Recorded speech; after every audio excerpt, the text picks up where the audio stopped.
If he wasn't I baptized, wasn't. yes, the particulars of birth form, your mother would have filled out the particulars of birth form. When you look at the particulars of birth form, it's exactly the certified copy of an entry. That's all it is. They've just superimposed the particulars of birth form onto a Crown GRO security document, which is a share document, and they've superimposed the particulars of birth form on that document and given it to you and said, yeah, you can call it a birth certificate. That's all. You would never see the certificate of name given. Only if you go, the only people who can get a certificate of name given, a blank one, is women. Because only if they're going to get married, because it's in the book of the clergy. Yeah, it's in the book of the clergy. If you look in the book of the clergy, the certificate of name given in baptism or not in baptism is actually in that document and in them files of the book of the clergy. And a woman could get it because her surname will change. The man's surname won't change, so he won't get it.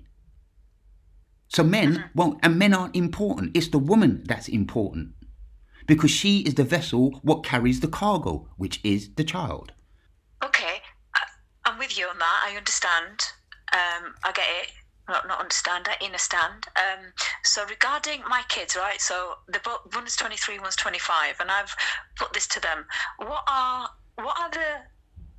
I don't know if you can answer this. So if they got their limited company name now, how would that play out in their life?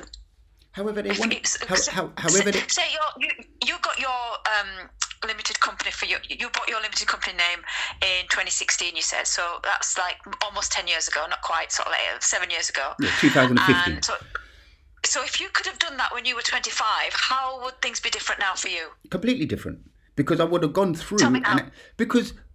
Okay, it would have been exactly the same as now, but I would have been further ahead now if I would have done it back then. The thing about it, the document you want to go and get from your records for your children is the birth notification form. And you best hurry up and go and get it from the hospital out of your records, because they destroy it. They say they destroy it after 25 years, because we know that the child is still a minor up to 25 years. After 25 years, you are now the adult, but you're still classed as a child, do you see? But the birth notification form will be in your records because you're the mother. The birth notification will be in and that's the first document that's created for the baby. That's the first ever document created for the baby, the birth notification form, 01. And it's a quadripart document. The top part goes to the birth registrar, the second part goes to the HPR office or whatever, perinatal clinic, and one stays at the hospital.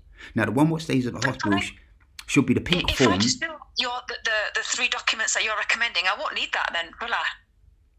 Yeah, you're still going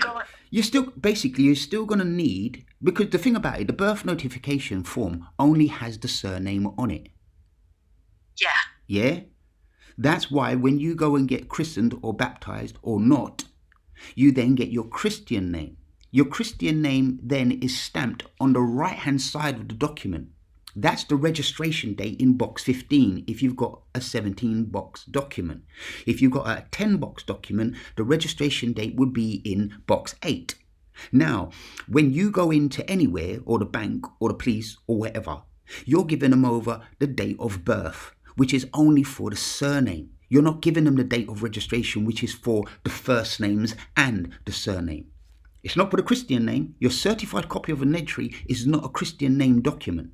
So it's an illegal document for any. That's why it says warning. This is not a form of identification at the bottom, because it's an illegal document for you to go and give out. That's why with them big signs, as Gaz was saying the other week about the big signs, it's illegal to use a legal name. Yes, it's illegal to use a legal name, but nobody really knows how the legal name was created to be a illegal name. And this is the reason why, because it only says name and surname. It doesn't say Christian name and surname. The baptism certificate states Christian name and surname. That's the true legal name. But they don't want to accept the baptism certificate as identification in the banks. The passport office accepts it. Well, I hope they do, because I've just sent mine off. I haven't given them no illegal legal documents, basically. I've only given them legal lawful documents. Baptism certificate, deed poll, enrolled, and limited company. I've given the passport office them 3 documents. So they can't come back to me with whatever. Well, they can come back to me with whatever, but stuff which should be printed on the observation page to state that it's not a legal name. Well, it's not an illegal legal name, should I say.